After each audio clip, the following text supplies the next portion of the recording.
All right.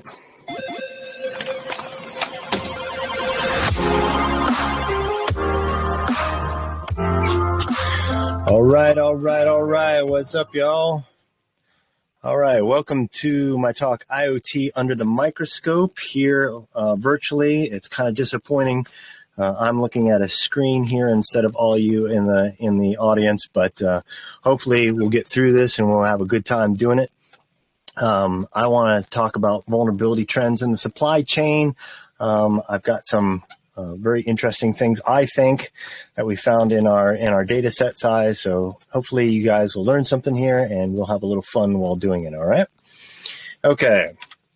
So who am I? I'm Parker Wiksell.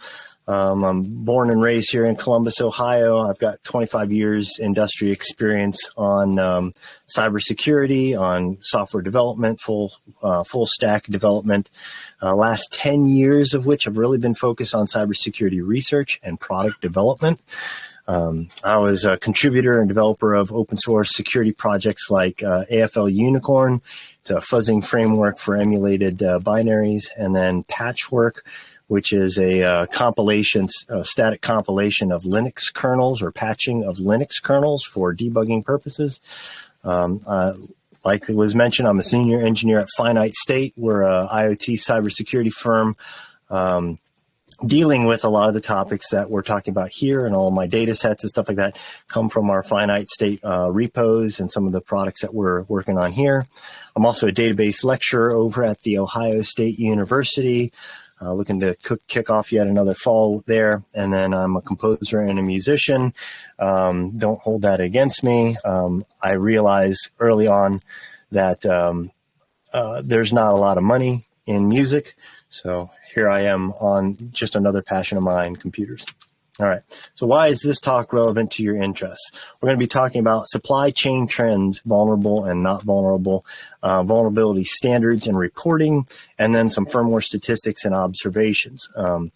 Probably about the first half of the talk is going to be delving into the background of what supply chains are, some of the ways that we have to talk about vulnerabilities, what the supply chain introduces as far as vulnerabilities and visibility into those. And then probably the last half will be delving into the fun numbers, probably why you came to see this talk, but nevertheless, hopefully we learned something in both parts. Okay, so our data set that I'm pulling from right now, we do have partnerships with some private industry partners, so we do not include all of our private repos and stuff like that, but for this particular talk, I've got about 7 million files, represents about 50,000 firmware images, 10,000 distinct product lines, and 150 different vendors.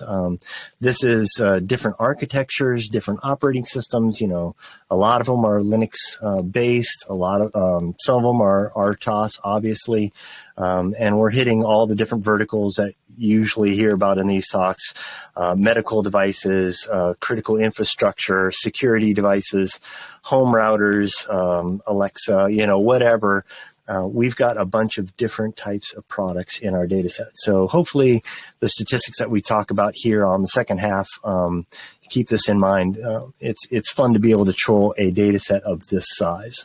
Okay. So let's take a step back. Let's talk about the supply chain. Let's talk about the problems that are introduced as a part of the supply chain and what the problems are. Maybe even go into some of the solutions. All right. All right. So if you are a manufacturer XYZ of a security camera, that security camera is running some sort of firmware on it. There's hardware and there's firmware. The firmware is actually software that's written for that hardware device. We like to think of it as firmware because it's kind of baked in. It's usually not as fluid or as dynamic as software tends to be in, say, a PC or whatever. But the camera still has a full processor, memory, architecture. It's a full computer running in that thing. So if you can take advantage of that or take over that product from a vulnerability standpoint, you've accessed a whole computer's worth of resources. You have hardware components that go in the thing. You have drivers that talk to this hardware, operating systems, libraries, apps, you name it. They're all just the same except they're called firmware. The problem is on a security camera like this or any kind of IoT device is you're going to have multiple vendors. So if you're company XYZ, you're making this product, those hardware components may come from various different vendors, all right? And then there may be other vendors like vendor A who talks to your underlying camera optics and can put, some image recognition on top of it or whatever else like that. Vendor B may be some support libraries or whatever. The real problem comes in is not only do you have to track vendor A, vendor B, vendor C, and what all they're putting onto your device, which quite frankly is not always the case. There's not always full disclosure there. But then vendor A and vendor B may rely on an open source library somewhere, vendor X, that you don't even know about. They may or may not even know that they're using it, depending on if their developers have reported on it. And the thing that makes that even worse is that vendor X library, say it's the same low-level image processing library, it may be version 1.1 in vendor A, and vendor B in their libraries that they're including on your device has 1.5. Maybe vendor A's 1.1 version of vendor X has a vulnerability in it, and the 1.5 version doesn't. How do you know what all component libraries you have in this simple camera? This is a full computer running on your network, right? Donald Rumsfeld, when he was Secretary of Defense, brought this notion together that information can be divided into three categories, he said at the time: known knowns, known unknowns, unknown unknowns. All right. And so we take that kind of approach towards IoT vulnerabilities. Our known knowns are vulnerabilities that have explicitly been discovered through scanning and testing on our devices. So we've tested it, we know that there's a vulnerability, we patch it or whatever like that. So that's our known knowns, all right?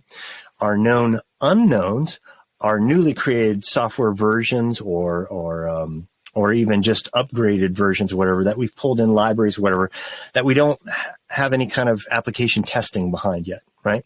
So who knows what is going on under the hood there. So we know the device, we just don't know if there's any vulnerabilities there.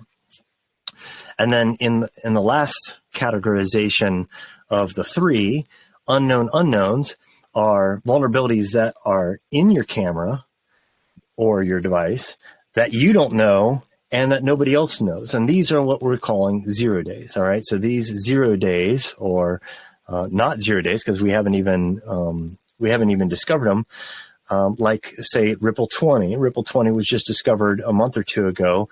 Before then, it was an unknown unknown. It was in all these different devices, but nobody knew it was there. But the weakness was still there waiting to be discovered. All right. So there's an awful lot of work to be done in discovering 0 days. As a security researcher, we know that trying to protect yourself and to get through all that is really a challenge, trying to find out what is vulnerable or not. So for this talk, we're going to talk about known or unknown knowns. This is a fourth dimension that we like to talk about, and it's comprising that which we intentionally refuse to acknowledge that we know or we don't like to know, okay? So that they're vulnerabilities that are known to exist but have not been associated with all the systems that are actually affected. So we know all these CVEs are against this open SSL library, but we don't know if that SSL library is in our device, so we're just going to kind of ignore it for now, all right? So this unknown knowns is where we can do an awful lot on our part as manufacturers or security researchers to ferret out and to discover and to patch before other actors out there find those same vulnerabilities and test them against your same device, okay? So all of that can be done through a software bill of materials. So a software bill of materials, or an SBOM, there's a bill of materials that usually comes in the manufacturing world that they're very used to, of all the components that make up certain devices. So if you're getting big printing presses or whatever else like that, you know all the pieces that make up that printing press, so you can plan maintenance. You know what the cost is going to be up front. So as a industry, software industry, IoT industry, we should have the same thing, the software bill of materials, but we don't. All right. So manufacturers don't know all their components, all the different chips, system on chips that are running inside their devices, all that kind of stuff. Vendors don't know all their suppliers and their suppliers, because a lot of times vendors will make a product, but then they'll ship it off to a manufacturer to actually make for them. And so how do you validate that, that things are exactly as you designed them or whatever? And then consumers, those of us who put these devices in our critical infrastructure, into our security systems, into our monitoring software or our monitoring networks, even in our homes, we put these devices into our networks, but we don't know all the software that's running on those devices. So the analogy is like, if you found a laptop out in the parking lot of your company or whatever, would you bring that laptop in, fire it up, boot it up, and plug it into your critical infrastructure security system network just to poke around on the laptop and see what's running on it? And I would hope that most of you or all of you would say, no, there's not a chance that you would ever do that, because we know that those are full computer systems with operating systems that can be compromised with viruses, malicious software, etc. But yet with that exact same mentality, we don't apply to IoT devices. We'll take a camera that we do not know all the all the software that's running on it and all the weaknesses that might be inherent on those softwares. And we'll take that camera and we'll plug that same camera into and talk to it on our critical infrastructure network. All right. So we don't have any way to enumerate this. So how do we generate one of these software bill of materials reliably? How do we keep track of all those? Say it was even possible to keep track of all the components that are in there. How do we validate one of our devices against one? So we as manufacturers may even develop a device and we might know exactly what we want on it, but if we send it away and it comes back, who's to say that whoever made that device for us put our firmware on there exactly as it was intended and they didn't slip something else in? The other thing would be, and this has happened, is if you as a consumer have a device and you want to update it to the latest update patch, say there's a security vulnerability and you want to patch it, you go to the manufacturer or the vendor's site and you download the update for that firmware and you flash your device with that firmware. How do you know that software wasn't compromised? We have seen in the industry places where upload servers have been compromised by malicious actors, and custom firmware has been placed in there as updates, and customers have downloaded malicious updates to their devices, which might have been perfectly fine in the first place, but now are running malicious software. So not only generating a software bill of materials, but validating against a bill of materials is critical, and being able to do that. All right. So let's shift away. One thing I'd like to mention about company commitment and stuff like that is I just read Microsoft has a product, Azure Sphere, that they're developing that's a secure IoT chip, and it's one way of approaching it. Hey, let's control the ecosystem from the beginning and secure it down. And they've made commitments to the software bill of materials. So it would be nice if more companies could be able to control their environment, such as Microsoft has the luxury to do. And I think these kind of commitments are going to be our way forward, is following practices like this, generating our own software bill of materials, taking a hard look at what's running on that. All right. So let's switch to today. We have these devices. We don't know what's running on them. Let's look at the CVE, CPE reporting mechanisms that we have for finding vulnerabilities in our software. Okay. So CVEs, common vulnerability exposures.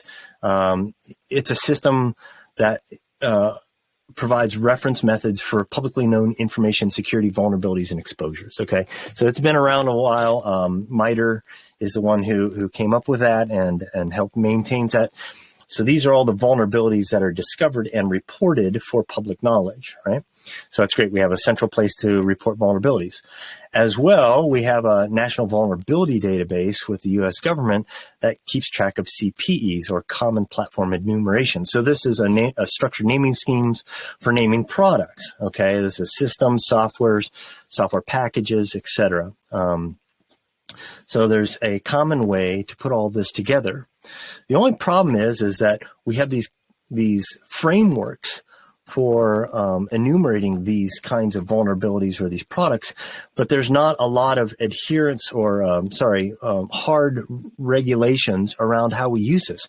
It's a very flexible system, and it works fairly well when treated well, but there's a lot of inconsistency across the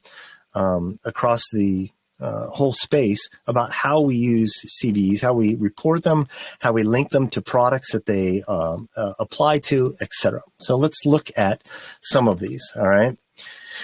Are CPEs just complete products? Is it your whole camera system? Is that whole device one product, a CPE?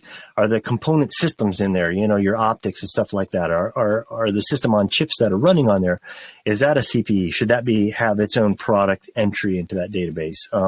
Are there libraries within? You're using OpenSSL? That's great, but what about libcrypto that lives within it? Could that be separate from OpenSSL? Could that be its own product? So there's an awful lot of questions that we need to answer with all that. So if we look at something like OpenSSL, it's a commercial grade secure sockets layer.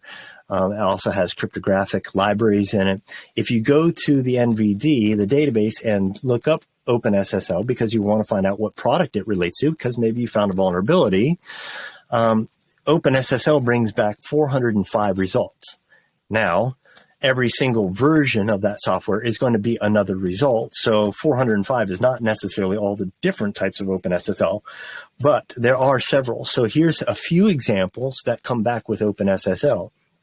So the very top one is usually what we think of as OpenSSL. It's a C++ library that is compiled into a lot of Linux systems and stuff with OpenSSL included.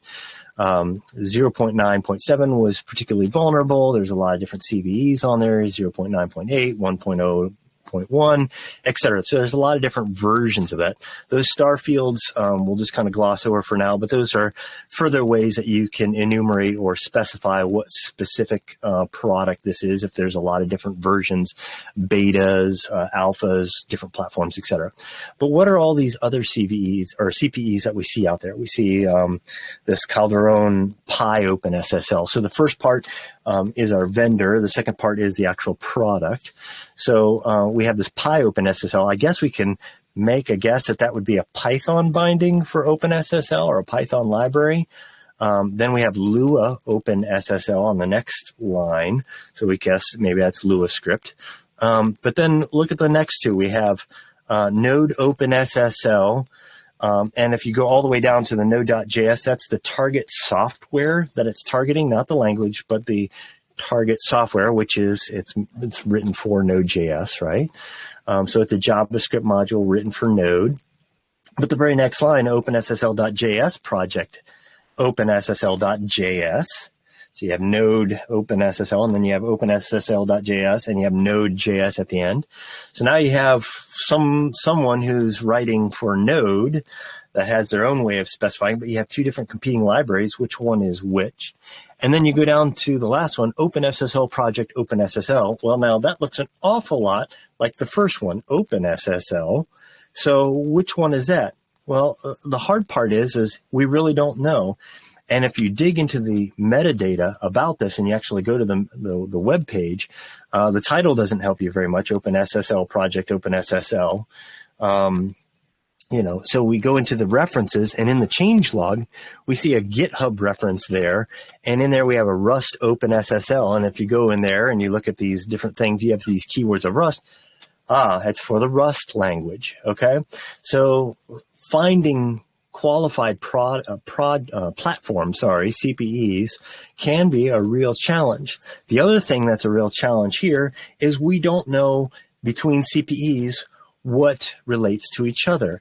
Does this Rust language depend on OpenSSL of a certain version, the C++ version of the first line, to be a certain version, right? Does 092 map to 097 or 097A or 1.01, we don't have these kinds of interrelations. So not only is generating an SBOM difficult, but developing a body of ground truth around an SBOM is extremely difficult. And it's not a problem that you think of because you think it should be obvious, but who owns that? Is it the company's responsibility to add their platform to this CPE database so that if vulnerabilities are found against it, that there's reliable data there?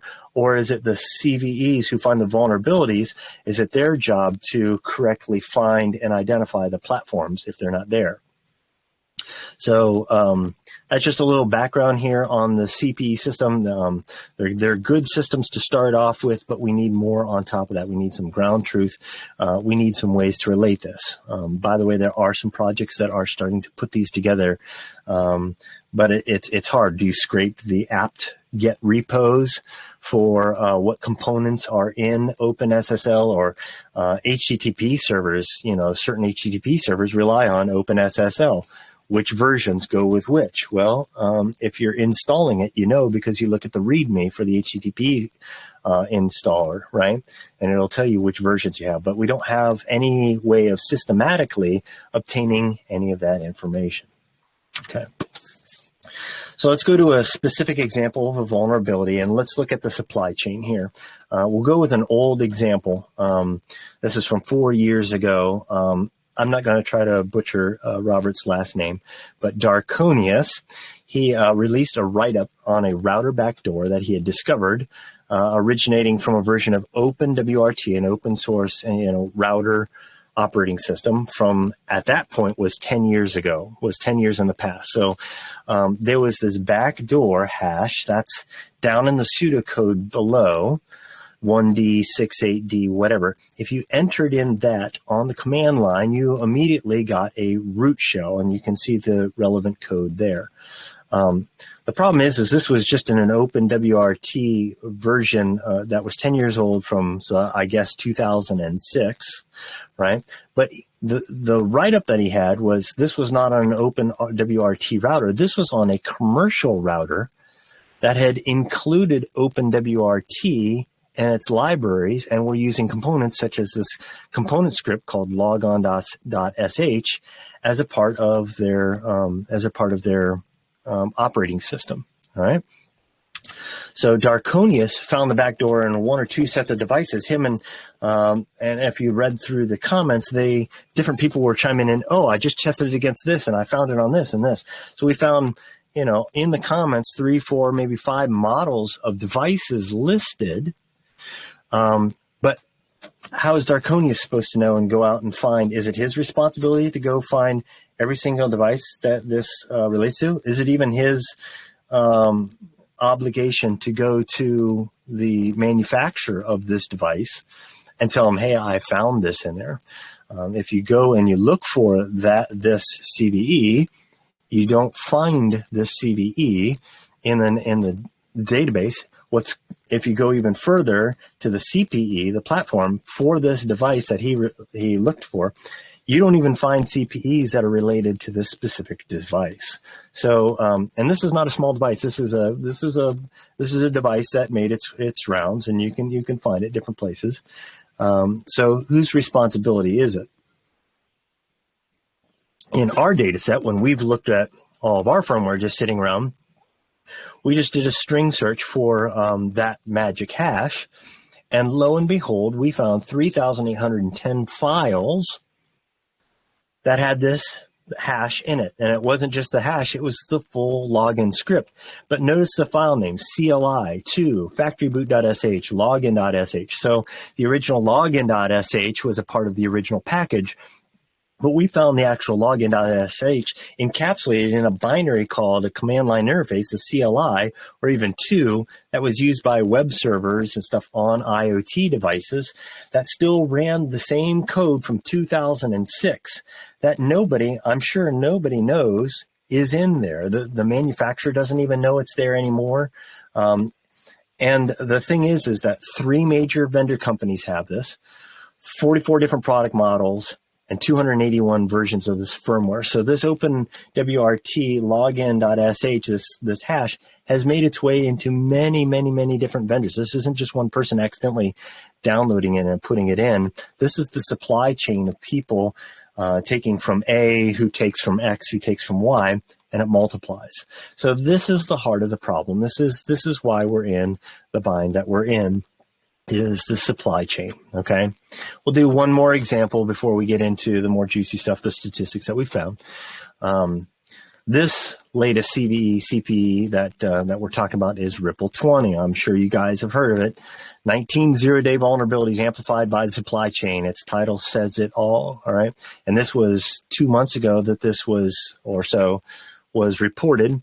And according to their white paper on it, this affects hundreds of millions of devices or more, includes multiple remote code execution vulnerabilities, all right? So that's the worst kind of vulnerability that you would want to have.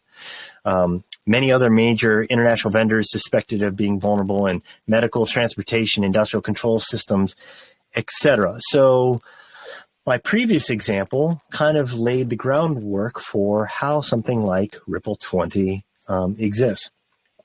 All right. So let's just take one of the CVEs as an example that they reported. All right. So this was published June, 2 months ago, June 17th, 2020. The description of it, the Trek TCP/IP stack before this version allows remote code execution related to IPv4 tunneling. Okay. So this is a vulnerability. They said it's bad. There's a base score of 10 critical on here because of the remote code execution and how easy it is to theoretically get access to this TCP/IP stack. If we look at the CPE that is related to all CVEs, have all the CPEs that are related to them, we find these 4 Trek versions are all rolled up underneath this Trek stack CPE. The problem is when we look for this Trek stack and we go back to, or we click on the actual record in the CPE database, we find the quick info is that the CPE for this Trek stack was created almost a month after the vulnerability was discovered. All right, so there was no product for Trek TCP. We had to invent, not we, but the vulnerability researchers had to invent the CPE that even belonged to the Trek stack, right? And then we go back to our original problem. If you have this Trek library and you're trying to figure out where all it's at in the world, you've got to kind of do some detective work. And they did some detective work because we don't have any CPE to CPE relationships. And even if we did, this CPE didn't even exist. Nobody even knew that Trek TCP exists. So I kind of imagine reading through the paper about this, I almost imagine Luis from Ant-Man 2 when he's being interviewed, where is Scott, you know?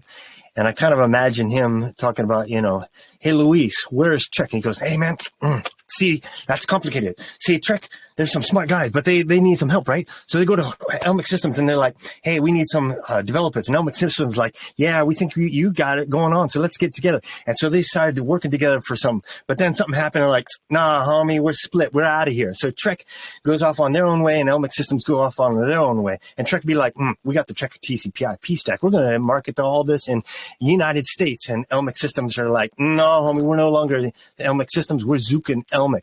And we got the Casago TCP/IP. I know it sounds like yours, but it's better because it's been renamed. And you think you got USA, and you think you're all hot? Homie, dang, we got all of Asia that we're going through. Meanwhile, you got security researchers in the middle like going, hey, can you just tell me where Trek is? And Trek is like, see, it's complicated. And they go to Zook and Elmic and see, they're just like Drake. They're like where's this Casago at? And we can't even figure it out because the legal system is cutting us out. Whereas Trek is back here going, let's see, I got an uncle's boyfriend who had a relative named HP, and it's kind of like the coronavirus, right? Like where's the contact on this? Like tracing, and their uncle's second cousin once removed is named Aruba, and I think we were at a party together. And meanwhile, Zook and Elmic is like. And JSOF is just like, where is this? And Zukin, Elmick, and Trek, and all these people can't find it out. And they're like, that's what I'm trying to say. It's complicated. Right? I'm sorry, I probably butchered that. But I can imagine industrial control systems and industrial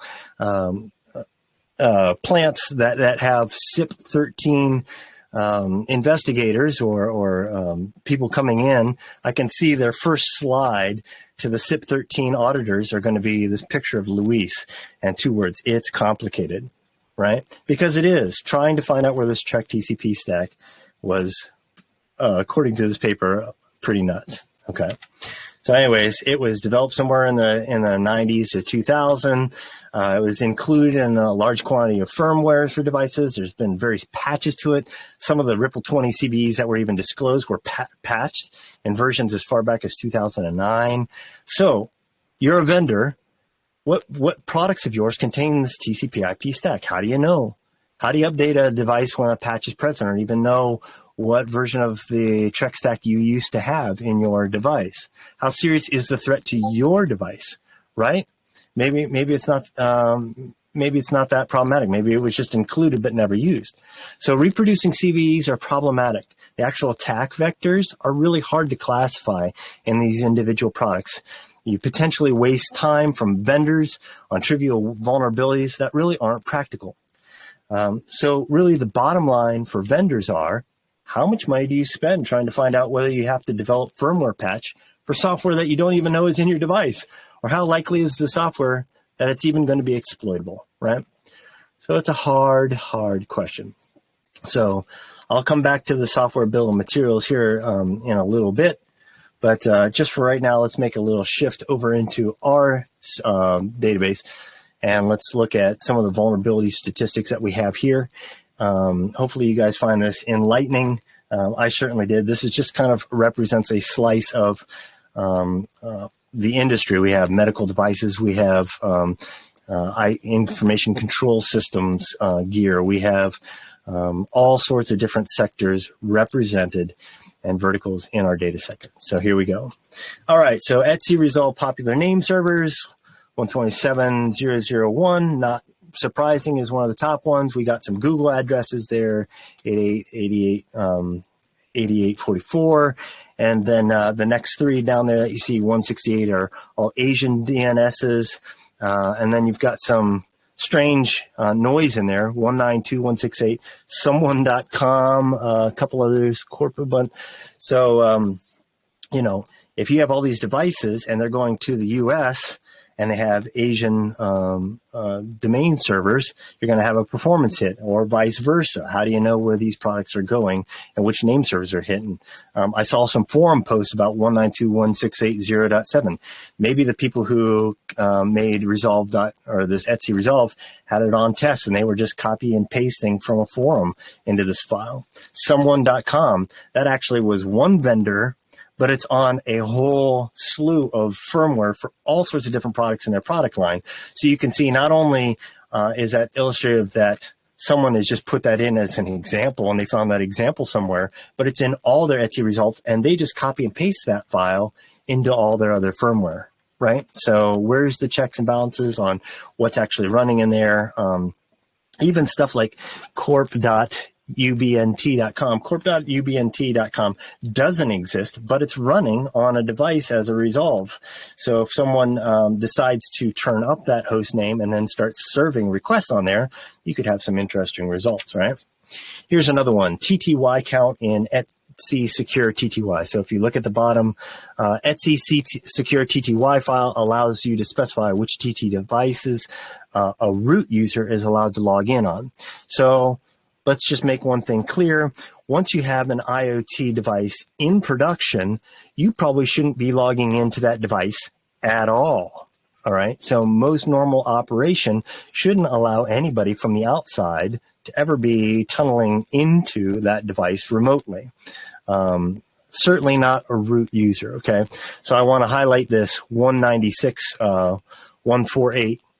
So what that means is that these counts are the number of shells, or sorry, the number of TTYs listed as approved TTYs that root can log into. So 1,486 firmware has an Etsy secure TTY in it with 196 approved TTY locations for root to log in on. All right, so I tracked this one down because this file is just like, where is this anomaly from? And I found a Yocto project, which is a way to programmatically or to easily generate a Linux operating system custom build for your project. And this particular file that I found was from 2013. So here is a supply chain, someone who's building and wants a secure TTY. They pull down this file that's pretty permissive, probably for development purposes and not really supposed to be for production. And yet here it makes its way into all these devices. So here's the supply chain in action. All right. Number of valid login shells. Okay. So this is in Etsy shells. This is the number of, acceptable different types of shells that you can log in from, and most have one. So again, whether you should have a shell that people can log into or not, that's questionable, but at least a lot of them, majority of them, have only one. But then we have this 10 login shells, and I guess what they want by this, a little tongue-in-cheek, is, if their hackers are coming in and are used to have all their key bindings in their environment files for bash, they want to make it easier for them, so they're just going to throw in bash in there. And if you're ash or ZSH, we got you covered. You can log in however you want. Again, a little tongue-in-cheek, but that's what that number represents. An additional thing here that was kind of concerning is when I delved into the actual types of devices that this was, it was over 60 of these were models of patient monitoring health systems. Okay, so over 60 different models, which represents however many thousands or hundreds of thousands of health systems, patient monitors that are sitting bedside, have 10 or so login shells that somebody could log in with. All right. These are just configuration examples in the supply chain. I'm not saying these are actual vulnerabilities. They're just interesting anomalies from the supply chain. Okay. So here's a questionable configs. We're about out of time, so we're just going to go through these quick. Firmware where the root user has a login shell, 15,345. All right. So 30% of all of our firmware that we looked at has some sort of login shell. Whereas if you don't want the root to log in, use sbin login. Guess how many? Over, under? One. We found one firmware that actually had sbin no longer in it. Okay. Firmware with keys and authorized keys. Now, this is a bad backdoor because this basically says if someone SSHs into your box, if your key matches their key in the authorized keys, you get to log in without any password. So this is a classic backdoor. Whether it was purposefully put there or not, what's the over-under? 175. 175 firmware. Remember, this is firmware, however many devices this represents. This is 12 different vendors with these keys, all right? And over 29, these were really interesting known hosts to see where these kind of came from and the different medical facilities and different places that had known hosts coming from them. Clam AV, only four firmware had any kind of a open antivirus software. Firmware running HTTPD with mod auto index.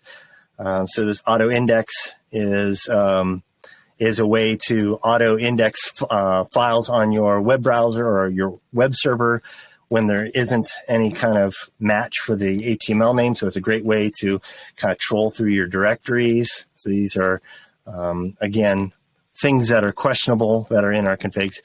Firmware starting TTY and init tab. So quite a few firmware are starting TTY, but not that many distinct files. So here we're seeing amplification in the supply chain of here's 63 files, but these 63 files are found in 4,729 devices. Here's a particularly bad one. Firmware with PHP to default to display errors, 332 firmware. So using SQL injection or any kind of command injection, I love when developers leave on their display errors because when I made a mistake, it tells me exactly what's there. The problem is that PHP by default allows display errors. You have to explicitly turn it off. So maybe we should be making software that doesn't have defaults that are vulnerable like this in their default configuration. All right, next part.